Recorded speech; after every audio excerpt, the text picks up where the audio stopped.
Alright everybody, this is going to be my first attempt ever to making a Boston butt. I'm going to cook it tomorrow, Friday.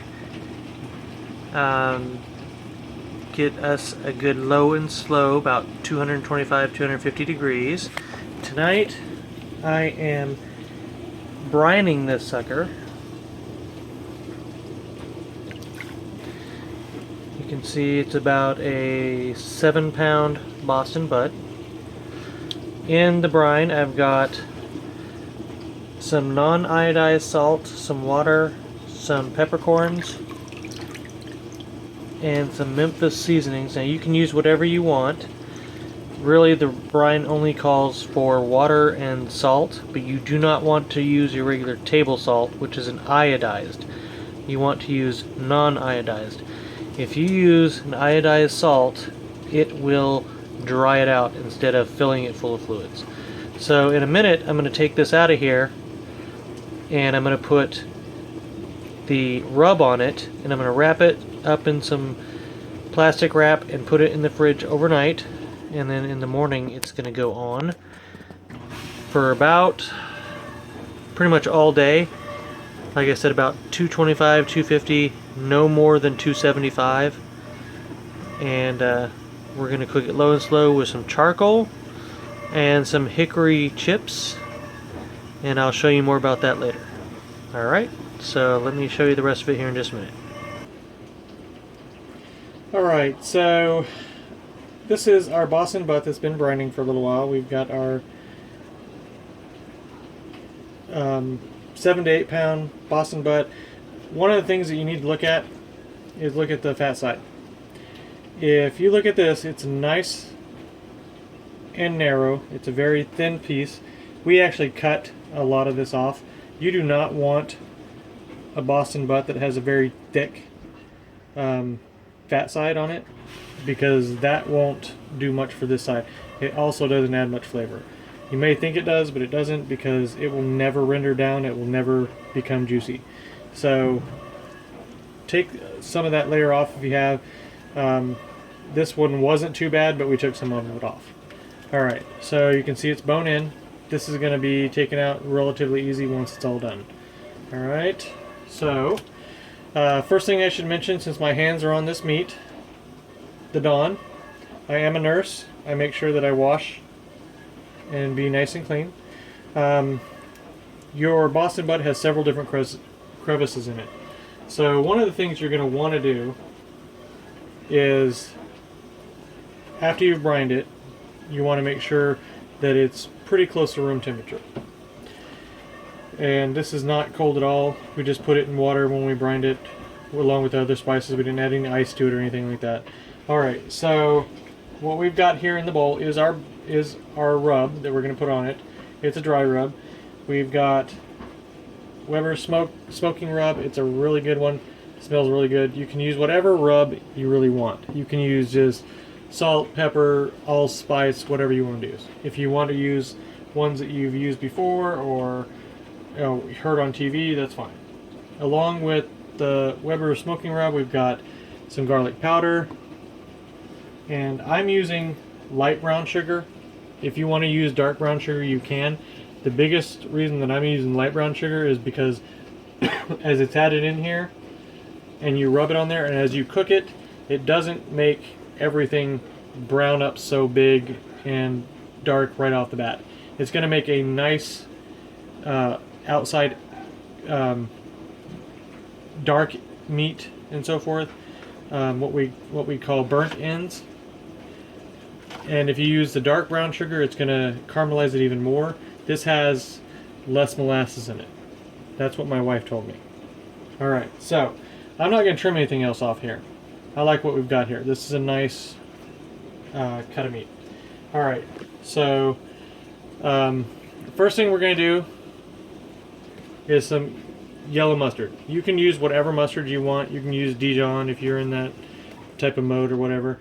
This is just to get the rub to adhere to your meat.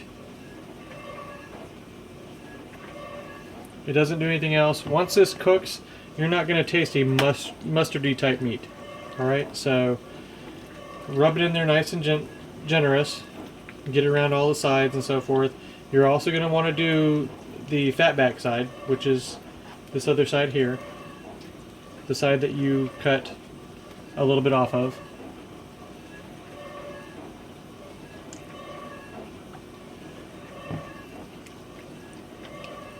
My wife's going to kill me in a few minutes if I don't wash off these containers that I just touched this raw meat to. But since I'm a nurse, I'll make sure I do that. Alright. So you're just going to get one layer of it. This is just to hold your rub on. Alright, so you've put the mustard on. Remember, this is just going to be able to have your rub adhere to it, because what you're going to do next is you're going to wrap it in your plastic wrap. You want to double wrap it. You want to make sure it's nice and clingy, and you're going to let it sit overnight. Alright? Very important from this point before you start adding such a delicate recipe as your rub. Make sure you have your drink. Corona works really well, Bud Light works really well. Mine's a vodka cran. And you also don't want to add the snake's food. There's a small rat in there. Don't add that. Alright, so this is your rub. Remember, this is the Weber's rub, garlic powder, light brown sugar. Alright, you can add salt and pepper to taste if you want, that's fine. Now the important thing is generous. Be very generous. Now, you're going to be putting your hands in and out of this rub here. This is not a rub you want to save for later. Alright, this is raw meat, that's rub. Raw meat, rub. Don't save it for later. Throw it away when you're done with it. You can always make this later. The important thing also is to make sure that you get all sides of it. Alright? So rub it in, because all of this that you're doing here is going to caramelize once you put it on the grill. Even while you have it in the fridge overnight, it's going to caramelize. If you hear that pitter patter in the background, that's our little girl Jenna. She's sneaking up on us trying to play hangman or something. Alright, so make sure, be as generous as you want to be. This is all going to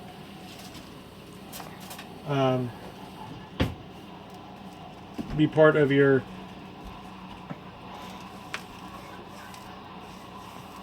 grilling method, because you remember, you're going to be grilling this for a long time.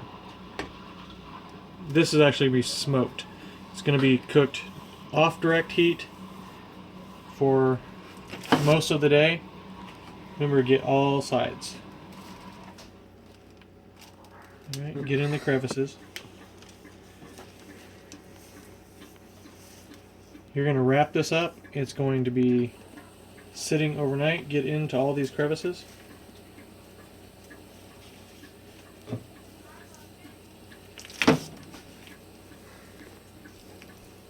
Right, you can see how that's already caramelizing to the meat.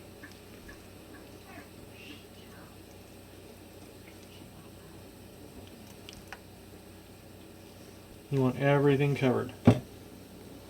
Alright, so in a minute I'm going to show you what it looks like once you get it wrapped up, and we're going to put it in the fridge, and then tomorrow we are going to have a fun time smoking this thing.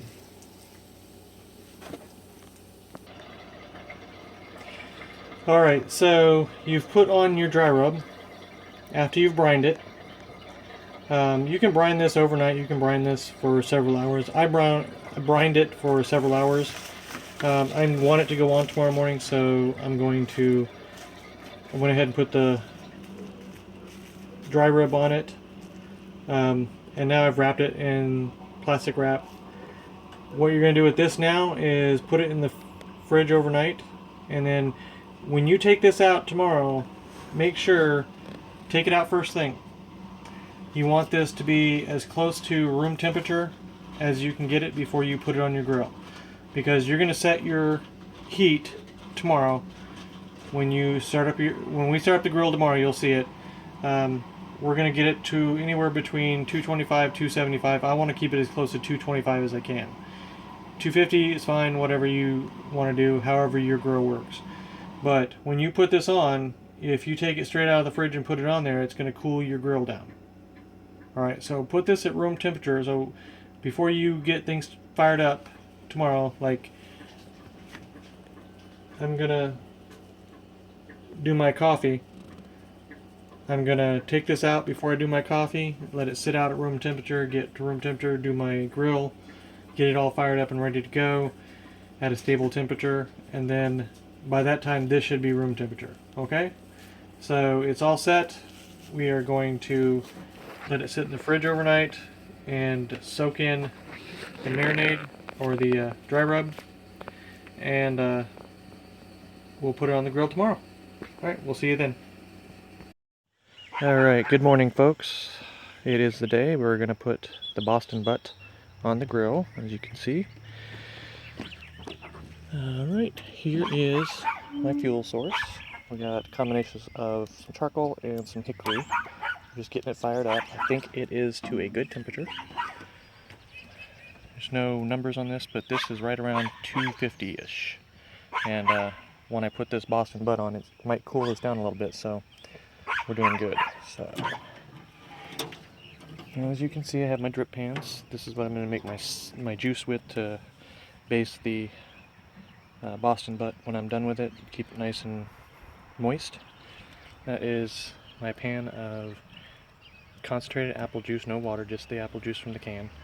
And that's going to humidify and keep this bad girl nice and moist. I've got an internal temperature. It's showing right around 250. So we're going to go ahead and throw this on, and I'll be right back. Alright, so as you can see, there she is. Nice smoke coming out of this grill. I'm not going to keep it open for very long, but I'm cooking it on indirect heat. You see my heat source over there, and then there she is, and we're just going to let her do her thing. Let me add a little bit more fuel to get that temperature up a little bit. If you want to get a little bit hotter, keep your vents open. There's that one and that one. I'm going to open this a little bit. So you want to keep this closed as much as possible during the day while it's cooking. Just enough to check it, look at it real quick, maybe spritz it with some apple juice, which I'm going to do later, and add some more fuel. Alright folks, we'll get back to you. By the way, it's about 8:14 in the morning here, Central Time.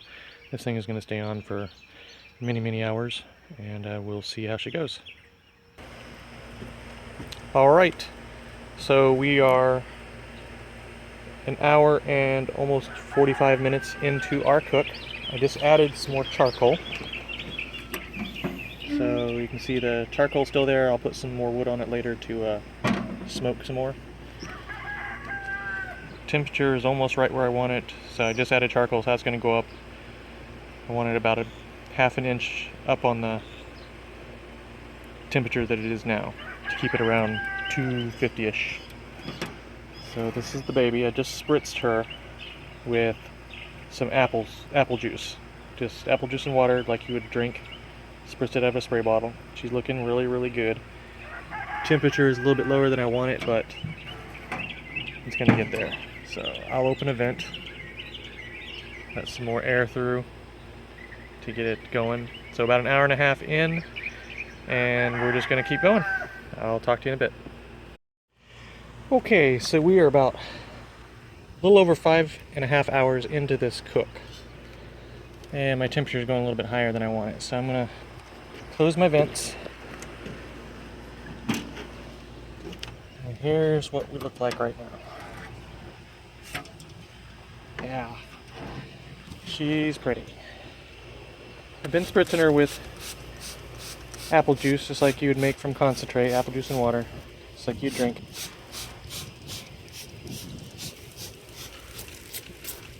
She was about 130 degrees just a few minutes ago, so we've got a ways to go to get to 190. But 5.5 hours in, we're looking at probably about 9 hours, 8 to 9 hours cook.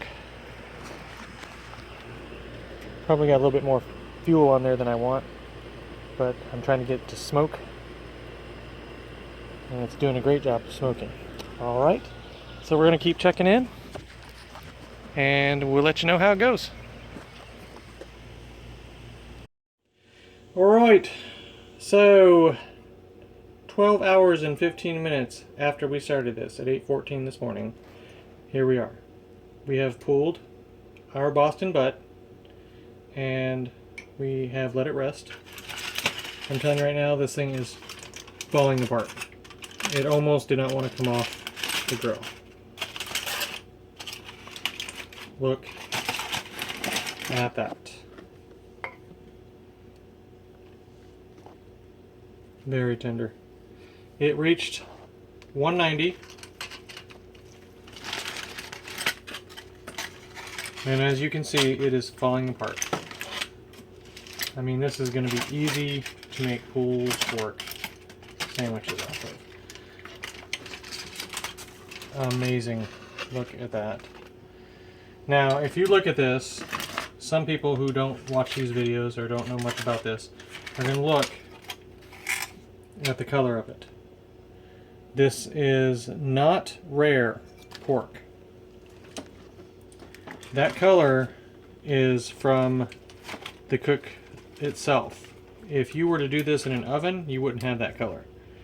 But when you do this on a grill, it is a doneness. You look at it right here, where the very outside portion of it is red up to here, and inside everything else is white. This is done. This is completely done. So don't worry about that if you do this on the grill and you see that color. You saw how easily that fell off the bone. It's amazing. Look how easy that is tearing apart. So you want to get up to 190 degrees, 185, 190 on your cook internal temperature of the meat.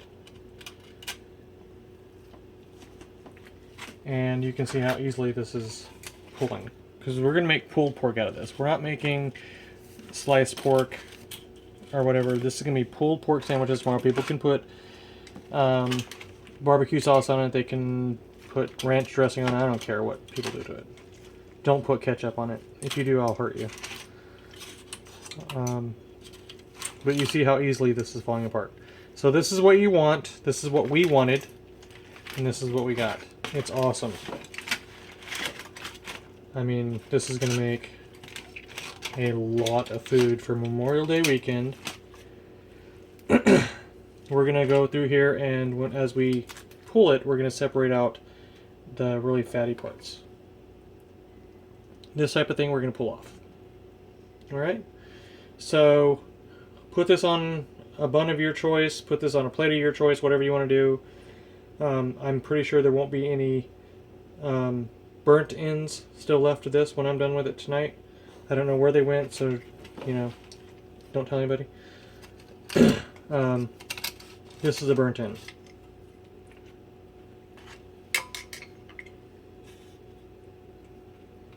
That right there. That is some flavor. Holy crap, that's awesome. There's a ton of juice in here. Oh my gosh, that's good. My wife is waiting for me to give her some. So, anyway, this is what you get up with, or get done with 12 hours, 15 minutes. You may have a different cook time. You may have 9 hours. You may have 10 hours, whatever. If you do this for less than 6 hours, you're doing it wrong. You're going to end up slicing it and having pork slices instead of pulled pork. So, anyway, I hope you enjoy this. This is not an instructional video. I'm no expert by any means. I was experimenting as much as you will experiment in the future. I just had fun doing this. If you have any comments or suggestions that are not sarcasm and stupid, please let me know. Especially when it comes to comments about the grill smoker type thing I was using. You saw it in the videos. If you have any ideas of how to control a stable temperature, let me know, because I did run into that as an issue. I am not a competition smoker, barbecuer. I just like doing it. So, anyway, leave comments, and happy smoking, grilling, whatever you're doing. And thank you for joining us.